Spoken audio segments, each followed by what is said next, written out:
बिस्मिल्लाहिर्रहमानिर्रहीम अस्सलाम वालेकुम। इस वीडियो में चैप्टर 5 के न्यूमेरिकल देखेंगे, जिसमें पहला न्यूमेरिकल है a polar satellite is launch eight 850 kilometre above earth, find its orbital speed.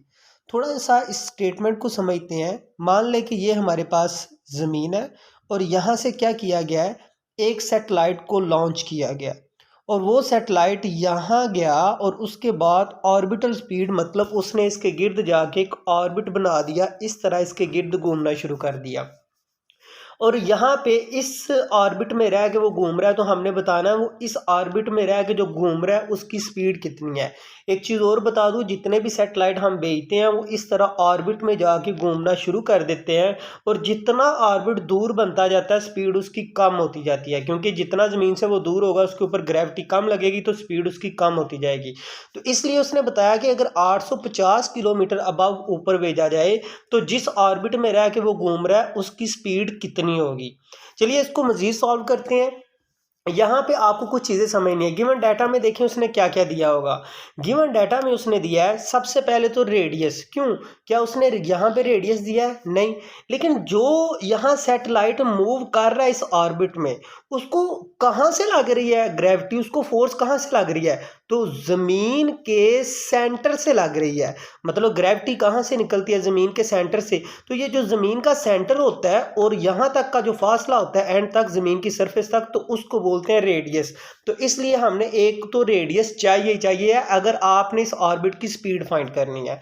दूसरा हमें क्या चाहिए है? दूसरा हाइट तो उसने दे दी, मतलब ज़मीन से ऊपर वो कितनी बुलंदी पे है, इतनी बुलंदी पे है, या यहाँ से दूसरे ऑर्बिट में आता है या तीसरे ऑर्बिट में आता है, तो उसकी स्पीड हाइट के ऊपर भी डिपेंड करती है। इसलिए हमें हाइट भी उसकी चाहिए। और हाइट है किलोमीटर में, ये मैं बार बार बता चुका हूँ। इसको मीटर में कन्वर्ट करने के लिए आपको 1000 से मल्टीप्लाई करना पड़ेगा और इस तरह आपके पास ये मीटर में कन्वर्ट होके आ जाएगी। और अगर आप इसको मजीद छोटा करना चाहते हो तो इसको सेंटीमीटर में कन्वर्ट कर सकते हो, नहीं भी करोगे तो कोई मसला नहीं होगा। आगे हम देखते हैं हमने फाइंड किसको करना है। तो फाइंड करना है हमने ऑर्बिटल वेलोसिटी को या ऑर्बिटल स्पीड को। तो अब ऑर्बिटल स्पीड फाइंड करने के लिए हमारे पास फार्मूला उसका होता है कुछ इस तरह से।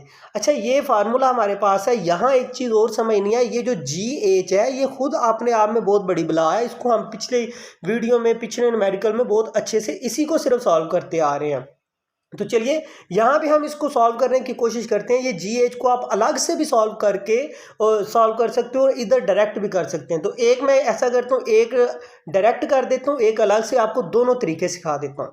चलिए यहाँ पे क्या करते हैं, देखते हैं ये GH जो अंदर है ये क्या बुलाया है। तो ये इक्वल होता है हमारे पास कुछ इस तरह से, इस फार्मूले के इक्वल होता है।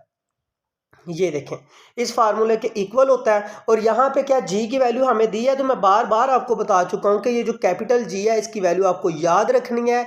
मैस ऑफ अर्थ है इसकी वैल्यू भी आपको याद रखनी है।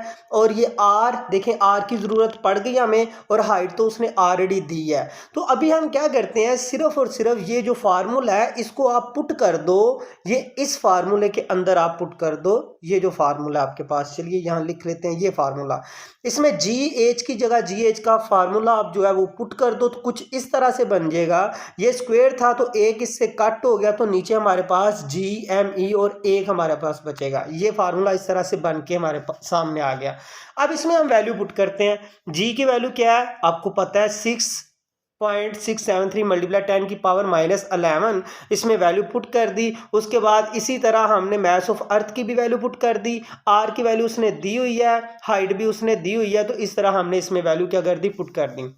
अब जो ऊपर वाली वैल्यू है इसमें जो पावर वाली है इनको अलग कर लो, क्योंकि मल्टीप्लाई हो रहा है तो पावर इनकी क्या होंगी, ये देखें मल्टीप्लाई हो रहा है तो इनकी पावर क्या होंगी, ऐड हो जाएंगी कुछ इस तरह से।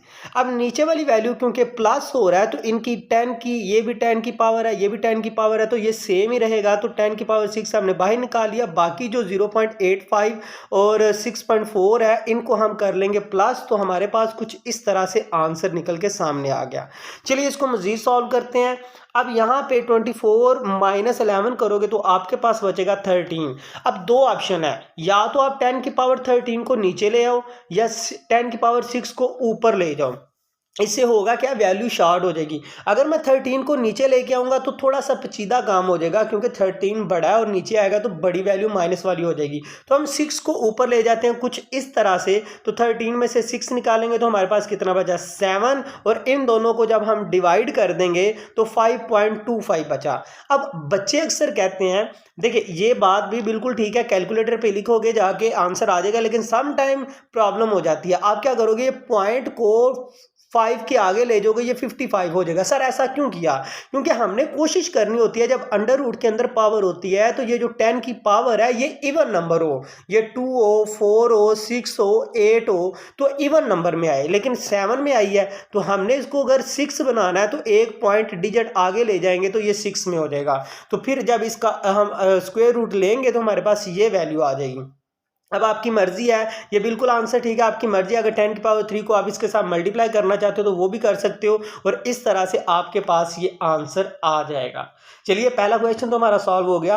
अब दूसरे की तरफ बढ़ते हैं। तो दूसरे न्यूमेरिकल में क्या बताया जा रहा है, उसमें बताया जा रहा है a communication satellite is launch 42,000 kilometre above the surface. इसमें भी वही बात है कि ये ज़मीन है और यहाँ से 42,000 किलोमीटर अबव सरफेस हमने एक सैटेलाइट भेजा। ये कम्युनिकेशन सैटेलाइट है। कम्युनिकेशन सैटेलाइट क्या होते हैं, जो ऊपर से हम इंफॉर्मेशन भेजते हैं कि स्पेस में क्या हो रहा है। इसकी भी क्या करनी है, फाइंड द ऑर्बिटल स्पीड। तो ऑर्बिटल स्पीड का अभी फार्मूला देखा था, v0 इक्वल gh, और यहां आना था r प्लस h। अभी थोड़ी देर पहले हमने ये फार्मूला देखा था, लेकिन इसको अब हम दूसरे तरीके से करेंगे ताकि आप परेशान ना हो। आपके टीचर किसी भी तरीके से करवाएं तो आपको वो आना चाहिए। चलिए देखते हैं इसमें डाटा क्या दिया हुआ है। पहले तो सबसे पहले गिवन डाटा में देखेंगे, हमें दिया हाइट तो उसने दे दी, और ये किलोमीटर में है, इसको मीटर में कन्वर्ट करने के लिए 1000 से मल्टीप्लाई किया और ये मीटर में कन्वर्ट हो गया। अगर आप इसको सेंटीमीटर में कन्वर्ट करना चाहते हो तो उसको भी कर सकते हो। चलिए अब यहाँ पे हमें, आपको पता है कि अगर ये ऑर्बिट में घूम रहा है तो यहाँ डेफिनेटली सेंटर से काउंट करेंगे इसको। ग्रेविटी की स्पीड तो जो फोर्स है सेंटर से लग रही है, जैसे हमने पीछे देखा था, तो आर की भी जरूरत पड़ेगी। यहाँ अगर नहीं लिखा फिर भी जरूरत पड़नी ही पड़नी है। अच्छा जी, v0 दिया हुआ है। अब इसमें क्या किया गया है, इसमें मैंने दूसरे तरीके से किया कि GH को पहले सॉल्व कर लिया, क्योंकि चलिए मैं यहाँ पे सारा रेज करके आपको बताता हूँ कि फार्मूला इसका क्या था, v0 इक्वल GH और यहाँ था R प्लस H। अब यहाँ देखें, या तो मैं एक काम ये करूँ कि GH की वैल्यू इधर पुट करके फिर R प्लस H कट कर दूँ, जो आपको तरीका अच्छा लगता है, पिछले वाला अच्छा लगता है वो कर लो, या मैं GH को ही पहले सॉल्व कर लेता हूँ। तो यहाँ GH सॉल्व करते हैं, G की वैल्यू आपको आती है, मैस ऑफ अर्थ की वैल्यू भी आती है आपको, इसमें सिर्फ पुट कर दो। पुट करने से ऊपर जो पावर है उनको आप इकट्ठा कर दो, जो नीचे कैलकुलेशन हो रही है उनको भी आप इकट्ठा कर लो। तो कैलकुलेशन आपने कैलकुलेटर से करनी है। 24 में से -11 निकालोगे 13 आ जाएगा, और इन दोनों को जब आप प्लस करोगे तो इस तरह से आपके पास वैल्यू आ जाएंगी कुछ इस तरह से। नेक्स्ट आप क्या करोगे, यहाँ पे नेक्स्ट आपने करना ये है कि ऊपर ये देखें, इसको मजीद आप इसका स्क्वायर लोगे तो आपके पास ये आंसर आ गया। ये 10 की पावर 3 जो 10 की पावर 13 है, या उसको नीचे ले आओ, या 10 की पावर जो 10 है इसको ऊपर ले जाओ। तो बेहतर यही है कि 10 की पावर 10 जो है उसको ऊपर ले जाओ, और जो दूसरी वैल्यू बचेगी उसको आप एज इट इज डिवाइड करोगे, और कुछ इस तरह से आपके पास आंसर आ जाएगा। अब ये आंसर आया तो 10 के 13 में से 10 निकालेंगे तो हमारे पास 3 बचेगा। 10 की पावर 3 को जब इसके साथ मल्टीप्लाई करोगे तो आपके पास ये आंसर आएगा। अब यहाँ देखें जी की वैल्यू निकल आई है। अब जी की वैल्यू तो निकल आई है तो फार्मूले में फिर पुट कर देंगे। यहाँ देखें जी की वैल्यू निकल आई है, जी एच की जगह पे 0.17 हमने पुट कर दिया। अब आर की वैल्यू आपको आनी चाहिए। हम इतने न्यूमेरिकल कर चुके हैं तो अब आपको ये याद होनी चाहिए, ये तो एमसीक्यूज भी आ जाता है। अब एच की वैल्यू भी यहाँ दी हुई है तो वो हम इधर पुट कर देंगे, और सेम इन दोनों को जब प्लस करेंगे तो ये आंसर आ जाएगा। 0.17 को मल्टीप्लाई किया तो ये आया, इसका स्क्वायर रूट आप लोगे कैलकुलेटर से तो ये आ जाएगा। अब हमने क्या किया, ये पॉइंट के अगली वैल्यू 5 है, तो मैंने बार बार बताया जब 5 या 5 से बड़ी हो इतना भी आंसर रखोगे तो आपका आंसर ये ठीक होगा। लेकिन अगर आप राउंड ऑफ करना चाहते हो तो अगली वैल्यू क्योंकि 5 या 5 से बड़ी हो तो पिछली वैल्यू को राउंड ऑफ कर देते हैं। ये जो पॉइंट से पहले 5 है वो राउंड ऑफ हो गए, हमारे पास 6 हो गया, तो इस तरह से हमारा आंसर आ गया।